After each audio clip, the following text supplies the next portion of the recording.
Elle a contribué à faire d'EcoStéril une vraie success story belge et internationale.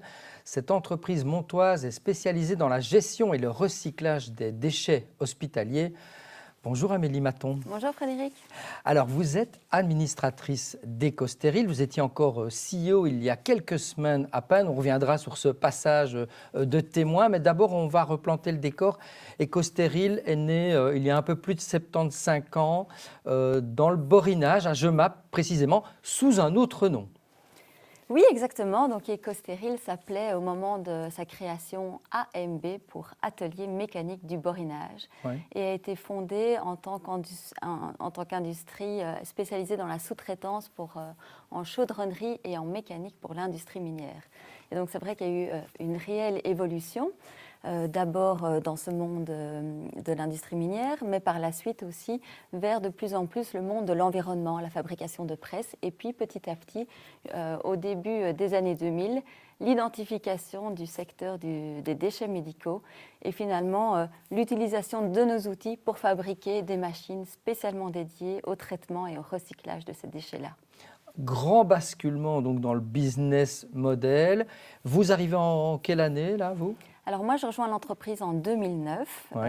À ce moment-là, la technologie est déjà identifiée, mais il reste tout à faire au niveau de son développement à l'international. Et donc, c'est comme ça qu'on crée le département commercial, qu'on voyage à travers le monde. On ouvre aussi un bureau à Montréal que mon collègue Olivier prend en main pour s'occuper de l'Amérique du Nord et du Sud. Et c'est ainsi que tout commence, le début d'une vraie passion. Et d'une vraie success story. Je le répète, parce que la gestion des déchets hospitaliers, ce n'était pas évident, c'est un sacré défi. EcoStéril, aujourd'hui, vous êtes présent sur les 5 continents, dans 65 pays, 20 millions de chiffres d'affaires, une cinquantaine de collaborateurs. Comment vous expliquez ce succès ? Je pense qu'on est dans un secteur à la croisée de l'environnement et de la santé, deux secteurs très importants aujourd'hui, à la fois en termes de croissance, mais aussi en termes de sens. Et puis, par ailleurs, on vend à différents types de clients. Ces clients sont à la fois des privés, mais aussi des publics, à savoir des ministères de la santé, de l'environnement, qui font face dans leur pays à un problème de santé publique parce que les déchets médicaux sont un vecteur de transmission de maladies. Et donc, je pense qu'il y a cette combinaison de ce marché international, d'une solution concrète à un problème réel de société qu'on peut apporter qui a permis en fait ce développement. Et on ne l'a pas dit, mais je le dis, Cocorico, EcoStéril est leader mondial dans cette niche. Absolument. Donc, on vient en alternative à l'incinération, qui est utilisée souvent, le fait de brûler les déchets. Alors, en Europe, c'est vrai que ces incinérateurs ont des systèmes de récupération d'énergie, mais sont très onéreux. Mais dans les pays émergents, c'est souvent brûlé à l'arrière de l'hôpital. Et donc là, on vient vraiment apporter une solution non seulement de santé, mais aussi environnementale à la problématique. Alors on sait que la Belgique est le pays du surréalisme. Vous êtes présent dans 65 pays. Vos machines sont commercialisées dans 65 pays et vous en avez vendu toujours aucune en Belgique. C'est dingue. Oui, c'est un sujet, mais les choses évoluent. Donc en effet, on a toujours été fort porté pour répondre aux demandes à l'international. On est leader en France. En Belgique, la situation est particulière parce qu'il y a évidemment 3 régions et des législations différentes, etc. Oui. Mais les choses changent, le gouvernement a pris les choses en main et puis et c'est certain qu'on verra dans les prochains mois. Alors vous êtes optimiste. Unité. Tout à fait. Alors je l'ai dit en introduction, vous avez été CEO d'EcoStéril pendant 5 ans, présent dans l'entreprise depuis 15 ans, CEO depuis 5 ans, donc vous avez vraiment contribué à développer, à en faire une success story. Et là récemment, vous avez passé le flambeau à Romain Dufrane, qui est le petit-fils du fondateur. Pourquoi cette transmission, entre guillemets ? Écoutez, après 15 ans, c'est vrai que j'ai vraiment été passionnée par le projet. On a développé avec les équipes, on a sué ensemble, on a été à l'international, on a structuré en interne. On a récemment obtenu le label Big Corp. On a eu des partenariats prestigieux avec les institutions internationales. Et donc, c'est vrai qu'après 15 ans, il y avait beaucoup de fierté. Et dès lors où, en plus, il y avait une motivation pour continuer l'aventure auprès de Romain, qui est déjà dans l'entreprise depuis 7 ans, voilà, je pense que c'était un bon moment aussi pour moi de me dire, mais voilà, quel va être mon prochain projet, tout en continuant à accompagner l'entreprise, en restant administratrice, en restant actionnaire, donc toujours intéressée, mais en se disant, mais finalement, ce qui m'a passionné pendant toutes ces années, est-ce que je peux le mettre à contribution d'un nouveau projet entrepreneurial?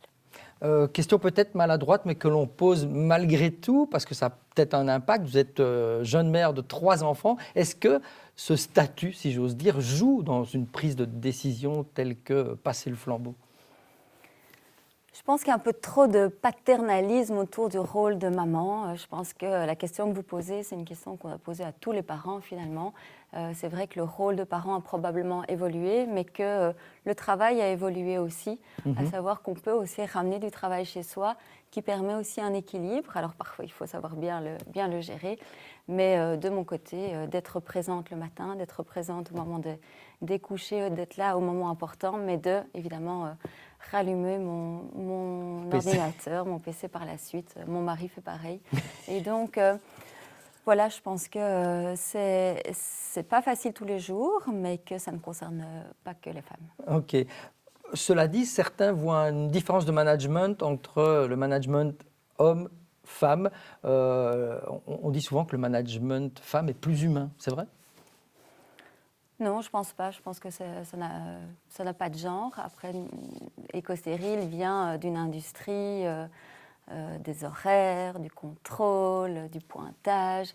Et donc, je pense qu'y avoir ajouté peut-être un côté plus atypique, à savoir pendant, en effet, ces 4 années, une touche de CEO féminine a certainement donné un côté différent, intéressant. Mais Romain, qui reprend la relève maintenant, est tout autant concerné que moi par ces aspects-là. Il a son côté féminin peut-être, on verra. Alors, vous êtes toujours active au sein d'Ecostérile, vous l'avez dit. Donc concrètement, ce sera quoi votre mission principale, vos priorités? On a des gros projets à l'international que j'ai initiés depuis plusieurs années et que je continue d'accompagner. En parallèle de ça, j'ai parlé de formation, et tout ce qui est financier aussi, tout ce qui est administration, etc. L'idée, c'est de faire les choses bien, de passer la main, d'être à disposition sans m'imposer. Et donc, je ne vais plus à Mons, par exemple, mais je suis à disposition si c'est nécessaire, pour du conseil principalement. Et puis, le reste du temps, de me former aussi. Je crois que c'est pendant les 12 mois qui viennent une belle opportunité. Là, je suis une formation MIT en intelligence artificielle. Et c'est tous des sujets qui vont être importants. Et puis, je me laisse aussi du temps pour identifier un entrepreneur, une entrepreneuse, un patron, une patronne qui souhaiterait transmettre son entreprise, le faire de manière bien, lui assurer de la pérennité et qui pourrait aussi être un nouvel élan pour moi. Donc voilà, oui, cette émission, on le sait, elle est dédiée à l'esprit d'entreprendre. Visiblement, il vous anime, donc l'envie, c'est d'accompagner une nouvelle structure. Oui, c'est ça. Je pense que c'est ça que je suis quelqu'un qui aime être sur le terrain, je suis quelqu'un qui aime suer avec les équipes, qui aime rigoler. Et je suis intimement convaincue, d'ailleurs, quand j'ai fait un petit mot aux équipes, c'est ça qui ressortait, que quand on aime son travail, quand on aime ce qu'on fait, finalement, le développement se fait de manière évidente. Et donc, voilà, c'est un peu ça que je veux absolument dans ma vie. Et je crois que c'est important aussi, vous parliez d'être parent, mais de transmettre cette passion du travail à ses enfants. Je crois que c'est quelque chose de précieux. Justement, vous avez voyagé énormément dans le monde pour accompagner les différents projets d'Ecostérile. Quand vous regardez la carte et principalement la Wallonie, vous trouvez que cet esprit d'entreprendre, il est suffisamment vivace chez nous en Wallonie par rapport aux autres pays? Les choses évoluent, mais c'est vrai que quand on est à l'international, déjà on se rend compte que tout le monde adore les Belges, de manière générale. Même si on ne sait pas toujours situer la Belgique sur la carte, il y a beaucoup d'appréciation en fait de la culture belge, de notre savoir-être, de notre sens du compromis.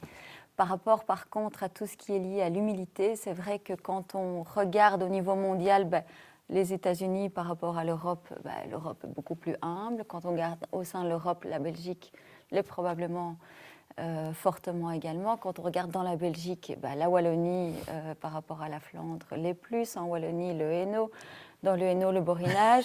Et donc c'est vrai que ça a été important pour moi de montrer qu'on pouvait avoir des succès, qu'on pouvait être une entreprise annuaire à succès à l'international, et que je crois que c'est important pour susciter des vocations. Et c'est ça que si on peut transmettre quelque chose de par sa fonction, je crois que c'est ça le plus important. Donner envie aussi à d'autres de suivre et de lancer des projets. Vous voulez dire qu'on manque de fierté dans le monde entrepreneurial wallon. Qu'est-ce qu'il faut faire? Il faut venir sur le plateau ici, il faut dire que ça marche, il faut... vous savez, si on passe chacun en tant qu'entrepreneur 1 heure, 2 heures par an à aller parler dans les écoles, à aller parler dans les universités, montrer ce qu'on fait. Je pense que c'est là aussi qu'on suscite des vocations parce qu'on le fait, mais peut-être trop tard. Moi, j'ai fait des études tout à fait classiques. J'avais fait latin, maths et puis ingénieur commercial. Et je pense que la première fois que j'ai été vraiment face à un entrepreneur qui venait me parler de son métier, c'était à la fin de l'université. Et c'est dommage que justement tout ce qui est lié à l'entreprise soit destiné au profil économique ou au sein des écoles. Et donc je crois qu'on a un devoir, nous aussi, en tant qu'entrepreneurs, d'aller parler, d'aller discuter, de parler de son travail et puis de donner envie. D'accord, et ce sera ma dernière question, mais vous le faites, vous allez, mais le premier pas, est-ce qu'il ne doit pas être fait par le monde de l'enseignement, par le monde politique, de dire, voilà, au sein du programme scolaire, il faudrait prévoir dès le début des humanités des visites d'entreprise beaucoup plus conséquentes? Oui, mais se rejeter la balle ne fait pas avancer les choses, donc je crois que de manière générale, on vit beaucoup trop en silo. Et que si on veut dynamiser une région, il faut qu'il y ait différents stakeholders ou parties prenantes qui se parlent. Et donc ça fait partie des entrepreneurs, avec les universités, avec les gouvernements, avec le monde financier, avec les grosses entreprises aussi. Et donc je pense qu'analyser une problématique sur base de ces différents prismes de vue va permettre de trouver une solution. Et je pense que beaucoup d'enseignants, beaucoup d'écoles, beaucoup d'universités sont demandeuses d'avoir une démarche d'un entrepreneur qui appelle et qui dit « si vous voulez, j'ai 1 heure, je suis dans le coin, est-ce que je peux venir parler de ce que j'ai fait ?» Donc, je crois que c'est aussi dans le profil de l'entrepreneur de proposer. Et donc, je ne pense pas que c'est la faute des enseignants, pas du tout. Ok, merci beaucoup Amélie Maton, très beau message. J'espère qu'il sera entendu. Merci beaucoup. Éco-Stérile, c'est dans la boîte.